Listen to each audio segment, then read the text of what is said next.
৫৬,০০০ বর্গমাইলের বঙ্গভূমিতে হাজার বছর ধরে বসবাস করছে নানা ধর্ম, বর্ণ ও গোত্রের মানুষ।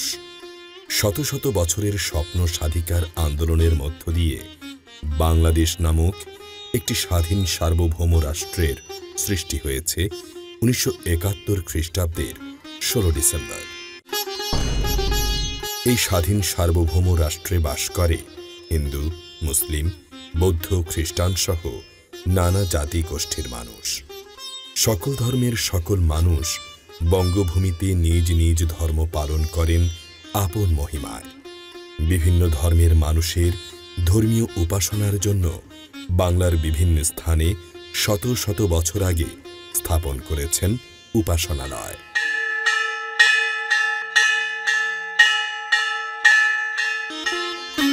খ্রিস্টান ধর্মাবলম্বী মানুষের উপাসনার জন্য গির্জা, হিন্দু ধর্মাবলম্বী মানুষের উপাসনার জন্য মন্দির, বৌদ্ধ ধর্মের মানুষের ধর্মীয় উপাসনার জন্য বৌদ্ধ মন্দির বা প্যাগোডা ধর্মীয় ইতিহাস বয়ে চলছে যুগের পর যুগ ধরে।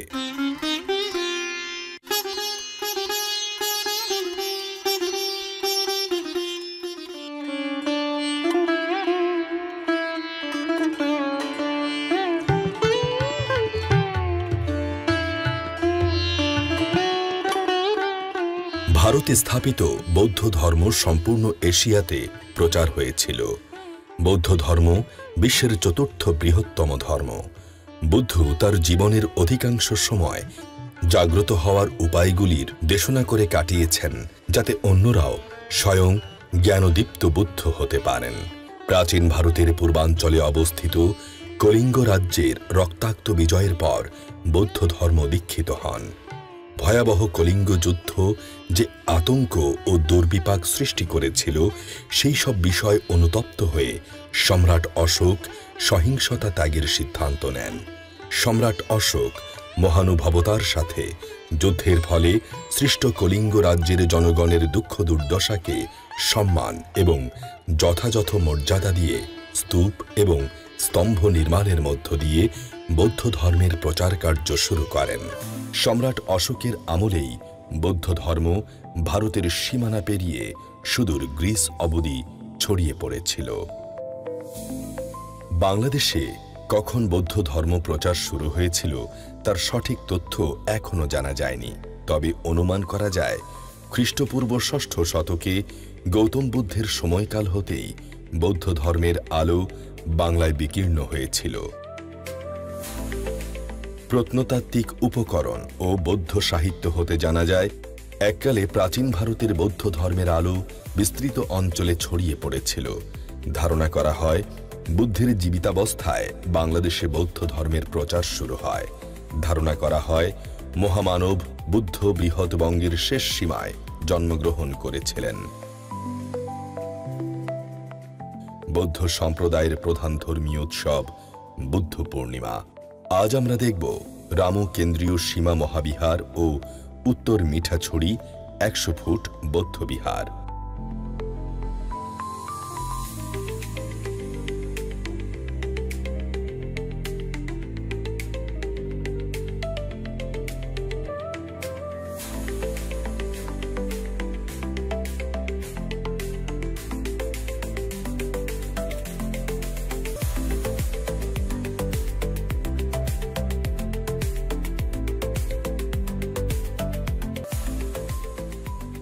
বাংলাদেশের দক্ষিণ পূর্ব উপকূলে অবস্থিত এক মনোমুগ্ধকর জেলা কক্সবাজার। এটি দীর্ঘতম প্রাকৃতিক বালুকাময় সমুদ্র সৈকতের জন্য বিশ্বজুড়ে পরিচিত। প্রায় ১২০ কিলোমিটার দীর্ঘ এই সৈকত জুড়ে রয়েছে সোনালী বালি, যা দিগন্ত পর্যন্ত বিস্তৃত। কক্সবাজার শুধু সমুদ্র সৈকতের জন্যই বিখ্যাত নয়, এর আশেপাশে রয়েছে সবুজ পাহাড়, ঝর্ণা এবং মনোরম প্রাকৃতিক দৃশ্য। কক্সবাজার সমুদ্র সৈকতের মনোমুগ্ধকর দৃশ্যের পাশাপাশি কক্সবাজার সমৃদ্ধ বৌদ্ধ সংস্কৃতির পীঠস্থান হিসেবে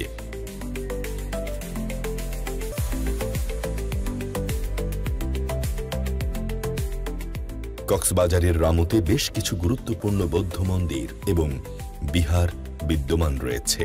উল্লেখযোগ্য বৌদ্ধ বিহারগুলির মধ্যে রয়েছে রামকুট বনাশ্রম বৌদ্ধ বিহার, শ্রী শ্রী রামকুট তীর্থ ধাম রামু কেন্দ্রীয় সীমা মহাবিহার এবং উত্তর মিঠাছড়ি 100 ফুট বৌদ্ধ মূর্তি। রামু কেন্দ্রীয় সীমা মহাবিহার বৌদ্ধ ধর্মাবলম্বীদের জন্য এক গভীর আশ্রয়স্থল এবং ঐতিহ্যের জীবন্ত প্রতীক।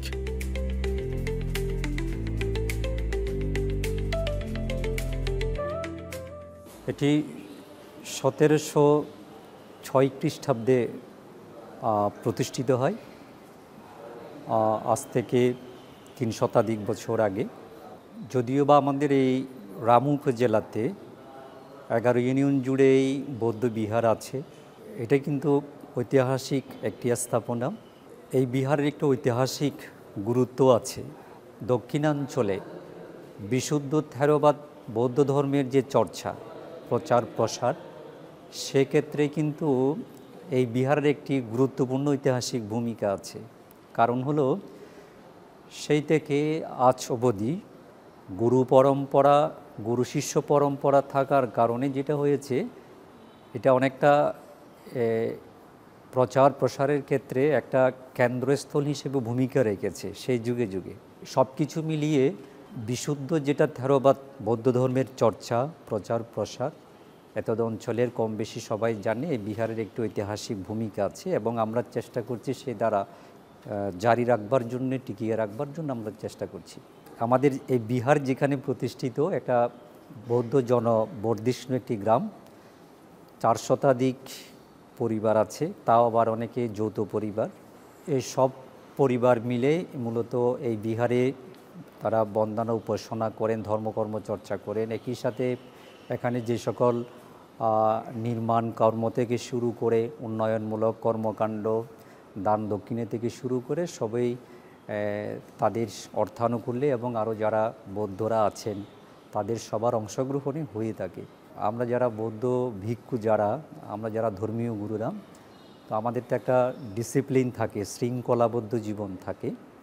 তো সেই কাক ডাকা ভোর থেকে আমাদের রাতে আবার শুতে যাওয়া পর্যন্ত একটা রুটিন থাকে। এখানে শিক্ষানবিশ, যাদেরকে শ্রামণ বলা হয়, শিক্ষানবিশ যারা তারাও আছে। যেমন বর্তমানে বিহারে 25 জনের অধিক আছে শিক্ষানবিশ, আমরা ভিক্ষুরা আছি 7 জন।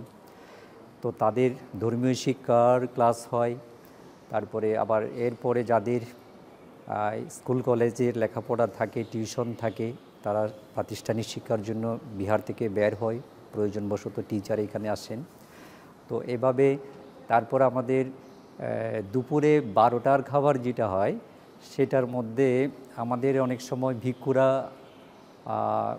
আমাদের যারা বৌদ্ধ উপাসক উপাসিকা পূজারী, তারা বিভিন্ন সময় বিভিন্ন উপলক্ষে ভিক্ষুদেরকে নিমন্ত্রণ করে থাকেন। আমরা এটাকে ধর্মীয় ভাষায় ফাং বলি আর কি। আমরা অনেক সময় যেখানে আমরা যারা গ্রাম বা গ্রামের বাইরে নিমন্ত্রণ নিলে আমরা 10টার দিকে সেখানে উপস্থিত হই। আর যারা এখানে থাকে, আমাদের তো আসলে বিধান হলো পিণ্ডচারণ করে আমরা যে খাবারগুলো খাই। তো যারা এখানে থাকে 10:30টার দিকে পিণ্ডচারণের জন্য বের হয়। তো 11টার দিকে পুজো দান করার পরে তো সবাই দুপুরের খাবার গ্রহণ করে। আমরা যারা নিমন্ত্রণে থাকি, ফাঙে থাকি, আমরা ওখানে একইভাবে সেটা 12টার মধ্যেই শেষ হয়। সন্ধ্যাবেলায় আমাদের সমবেত উপাসনা আছে। আমাদের সেই সমবেত উপাসনায় পাড়ার আবার অনেক নরনারী উপাসক উপাসিকা যাদের আমরা বলি, তারাও অংশগ্রহণ করেন। সেটা 6:45টার দিকে, কখনো 6:30টায়, ঋতুভেদে একটু 15-20 মিনিট এদিক সেদিক হয়। তখন সবাই মিলে আমরা সমবেত বুদ্ধ উপাসনা করি। রামু কেন্দ্রীয় সীমা মহাবিহারের ইতিহাস বহু পুরনো। স্থানীয় মানুষের ধারণা মতে এই সীমা মহাবিহারটি 18 শতকের শেষ দিকে স্থাপিত হয়েছিল। সময়ের সাথে সাথে এটি কেবল একটি উপাসনালয় থাকেনি, বরং এই অঞ্চলের মানুষের সংস্কৃতি ও ঐতিহ্যের সাথে অবিচ্ছেদ্যভাবে মিশে গেছে। রামু কেন্দ্রীয় সীমা মহাবিহারের স্থাপত্য শৈলী অত্যন্ত আকর্ষণীয়। এর প্রতিটি নকশা, প্রতিটি কারুকার্য বহন করে বৌদ্ধ শিল্পকলার এক অনন্য নিদর্শন। বিহারের মূল আকর্ষণ হল এখানকার প্রাচীন বুদ্ধ মূর্তিগুলো, যা বহু বছর ধরে ভক্তদের শ্রদ্ধা ও ভালোবাসার কেন্দ্রবিন্দু।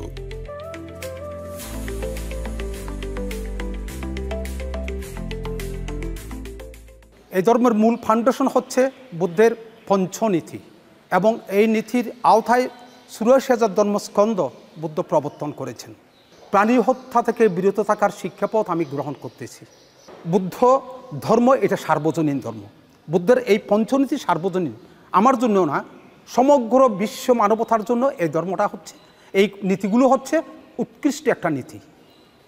এখানে ধর্মের কোনো জাতিসত্তার কোনো সম্প্রদায়ের কোনো লেশ মাত্রই নেই।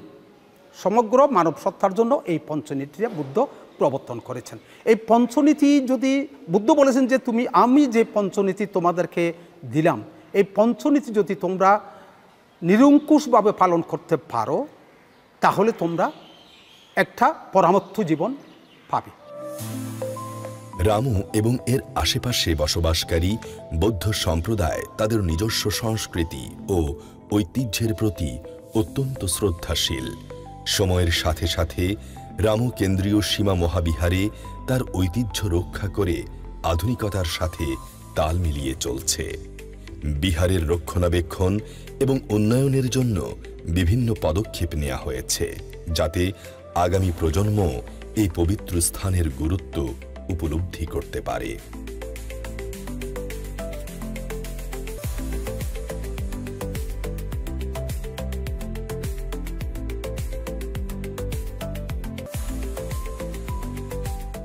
কক্সবাজার জেলাতে আমরা এখন যে সুন্দর একটা বৌদ্ধ ধর্মীয় প্যাগোড়া আমরা নির্মাণ করতে, জাদি, আমাদের বৌদ্ধ ভাষায় এটা জাদি বলে, এটা নির্মাণ করতে যাচ্ছি। এছাড়া আমাদের বিহারের নানা অবকাঠামো আমরা কাজ চালিয়ে যাচ্ছি। আমাদের যারা শ্রামণেরা আসে, ওরা বাড়ি থেকে স্বেচ্ছায় আসে, নিজের মা বাবা আমাদের কাছে দিয়ে দেয়। অনেক সময় এই গরিব অসহায়, তারা অসহায় গরিব, তাই আমরা বৌদ্ধ ভিক্ষুরা যারা আছে, আমাদের গ্রামের অভিভাবক যারা আছে, উপাসক উপাসিকা যারা আছে, তারা স্বেচ্ছায় তাদেরকে দান দক্ষিণা করে তাদের সেবার জন্য খাদ্য ভোজ্য যাবতীয় খাদ্য আমাদের গ্রামের লোকেরা, আমাদের বৌদ্ধ উপাসক উপাসিকারা সাপোর্ট দেয়, সহযোগিতা করে, এই দিয়ে তাদেরকে চালায়। স্থানীয়দের মতে উত্তর মিঠাছড়ি ১০০ ফুট বৌদ্ধ মূর্তি এশিয়ার বৃহত্তম বুদ্ধ মূর্তিগুলোর মধ্যে অন্যতম। এছাড়াও রামুতে লালচিং ও সাদাচিং বৌদ্ধবিহার এবং আরও অনেক ছোট বড় বৌদ্ধবিহার ছড়িয়ে ছিটিয়ে রয়েছে। ঐতিহাসিক এবং ঐতিহ্যবাহী বৌদ্ধ নিদর্শন ও স্থাপত্যের জন্য রামু একটি গুরুত্বপূর্ণ স্থান। এই বিহার শুধু একটি উপাসনালয় নয়, এটি ইতিহাস, ঐতিহ্য এবং শান্তির এক নীরব সাক্ষী। গৌতম বুদ্ধের বিশাল শান্ত মূর্তি এই স্থানটিকে দিয়েছে এক বিশেষ পরিচিতি।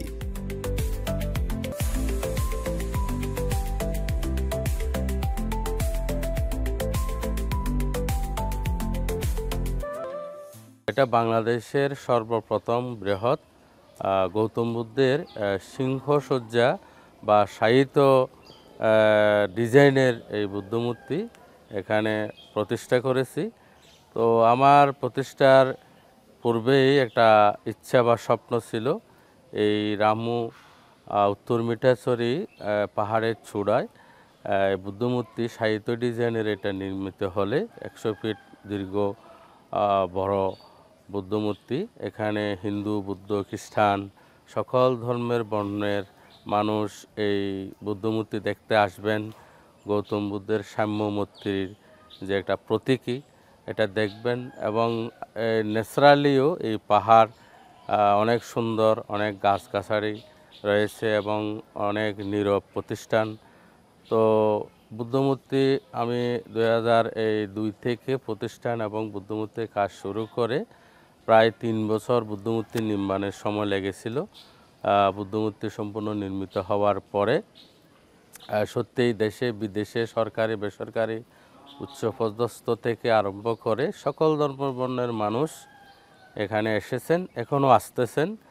তো আসার পরে এই সাম্য মূর্তির প্রতীকী গৌতম বুদ্ধের মূর্তি দেখে আসলে সবাই আপ্লুত হয়, আনন্দিত হয়, খুশি হয় এবং এই প্রতিষ্ঠানে এসে গাছগাছালা নীরবতা দেখে মানুষেরা আসলে মানসিক একটা প্রশান্তি লাভ করে, এটা অনেকে বলে। তো আমরাও তোর জন্য আনন্দিত, এবং আমরা সকল ধর্মবর্ণের মানুষ এখানে এসে যে মিলিত হয়, মিলন মোহনায়, অসাম্প্রদায়িক চেতনায় যে শান্তির একটা বাতাবরণ সৃষ্টি হচ্ছে, তাতে আমি মনে করি আমাদের বাংলাদেশ এবং বহির্বিশ্বে এই প্রতিষ্ঠান এবং গৌতম বুদ্ধের মূর্তিকে কেন্দ্র করে একটা শান্তি প্রতিষ্ঠিত হচ্ছে, শান্তি প্রচার হচ্ছে। তিনি সকল প্রাণীর সুখ মঙ্গল কামনা করেছেন। ওই সুবাদে আমরা সকল ধর্মবর্ণের মানুষকে আসার জন্য সুযোগ রেখেছি, আসতে পারে এবং এটা দেখতে পারে। মিঠাছড়ি ১০০ ফুট বৌদ্ধ বিহারের প্রধান আকর্ষণ হল গৌতম বুদ্ধের বিশাল শান্ত মূর্তি। প্রায় ১০০ ফুট দীর্ঘ এই মূর্তিটি এশিয়ার বৃহত্তম বৌদ্ধ মূর্তিগুলোর মধ্যে অন্যতম বলে মনে করা হয়। এর শান্ত ও সৌম্য রূপ দর্শকদের মনে এক গভীর প্রশান্তি এনে দেয়। উত্তর মিঠাছড়ি বৌদ্ধ বিহার শুধু একটি উপাসনালয় নয়, এটি স্থানীয় বৌদ্ধ সম্প্রদায়ের জীবন ও সংস্কৃতির কেন্দ্রবিন্দু। প্রতিদিন এখানে শান্তি ও মুক্তির কামনায় সমবেত হন অসংখ্য মানুষ। এই মূর্তি এ অঞ্চলের বৌদ্ধ ধর্মপ্রাণ মানুষের বিশ্বাসের প্রতীক এবং তাদেরকে শান্তির পথে চলতে প্রেরণা যোগায়। পাহাড় চূড়ায় বৌদ্ধ জাদি, রাবার বাগান, বাকখালী নদী সব মিলে কিন্তু প্রকৃতি অপরূপভাবে রামুকে সাজিয়েছে। আর এর মধ্যে রামুকে আমরা বলে থাকি বৌদ্ধ পুরাকীর্তি ও প্রত্নতাত্ত্বিক নিদর্শনের পুণ্যভূমি। আপনারা শুনে অবাক হবেন, শুধুমাত্র এই রামু উপজেলায় প্রায় ৩৪টি বৌদ্ধবিহার রয়েছে, যেখানে প্রায় 10টি বৌদ্ধবিহার আছে প্রায় কয়েকশো বছরের পুরনো। এর মধ্যে রামকোট বনাশ্রম বৌদ্ধবিহার, যেটি আমরা বলে থাকি সম্রাট অশোক কর্তৃক নির্মিত হয়েছিল, এটির বয়স প্রায় 2300 বছর পুরনো। এটি ছাড়াও কিন্তু রামুতে রেঙ্গুনি কারুকার্যে খচিত দৃষ্টিনন্দনভাবে কাঠের তৈরি বৌদ্ধবিহার রয়েছে, যেমন চেরাঙ্গাটা উসাই সেন বৌদ্ধবিহার, শ্রীকুল পুরনো রাখাইন বিহার, লামারপাড়া কিয়াং এবং পানের ছড়া বৌদ্ধবিহার, যেটি কিন্তু যে বিহারগুলো এখনও পর্যন্ত রামুর যে গৌরবোজ্জ্বল ইতিহাসের সাক্ষী হয়ে এখনও দাঁড়িয়ে আছে। এর মধ্যে কিন্তু লামারপাড়া বিহারের কথা যদি বলি, এই বিহারে কিন্তু এখনও সংরক্ষিত আছে বাংলাদেশের সবচেয়ে বড় বৌদ্ধমূর্তি, অষ্টধাতু নির্মিত, এবং যে বড় বড় পিতলের ঘণ্টাগুলো এখানে সংরক্ষিত আছে, যেগুলো বাংলাদেশে কিন্তু বিরল। পুরো বাংলাদেশের মধ্যে সাম্প্রদায়িক সম্প্রীতির অনন্য একটা দৃষ্টান্ত হচ্ছে এই রামু, এবং এখানে মুসলিম, হিন্দু, বৌদ্ধ সকল সম্প্রদায়ের সহাবস্থান আমরা এখনও দেখি। এবং এখানকার বৌদ্ধ সম্প্রদায় এবং হিন্দু সম্প্রদায়ের যে উৎসবগুলো হয়, আমি কয়েকটা যদি বলি, আপনার জাহাজ ভাষা উৎসব, স্বর্গপুরী উৎসব, এরপরে রাখাইনদের সাংগ্রে উৎসব, সব উৎসবগুলোতে কিন্তু সকল ধর্মের, সকল বর্ণের মানুষের অংশগ্রহণে একটা মিলন মেলায় পরিণত হয়, একদম অসাম্প্রদায়িক মিলন মেলা, যেটি আমরা শুধু এই রামুতেই আমরা দেখতে পাই। উত্তর মিঠাছড়ি বৌদ্ধ বিহারের প্রতিটি কোণে মিশে আছে বৌদ্ধ দর্শনের ছোঁয়া। এই বিহারের স্থাপত্য, কারুকার্য এবং নীরব পরিবেশ সবই যেন শান্তি ও সহানুভূতির বার্তা বহন করে। বিভিন্ন ধর্মীয় অনুষ্ঠানে এই বিহার মুখরিত হয়ে ওঠে বৌদ্ধ ধর্মের মানুষের পদচারণায়। দেশের বিভিন্ন অঞ্চল থেকে বিভিন্ন ধর্মপ্রাণ মানুষ মনোমুগ্ধকর পরিবেশ এবং শান্তির প্রত্যাশায় ছুটে আসেন উত্তর মিঠাছড়ি বৌদ্ধ বিহারে।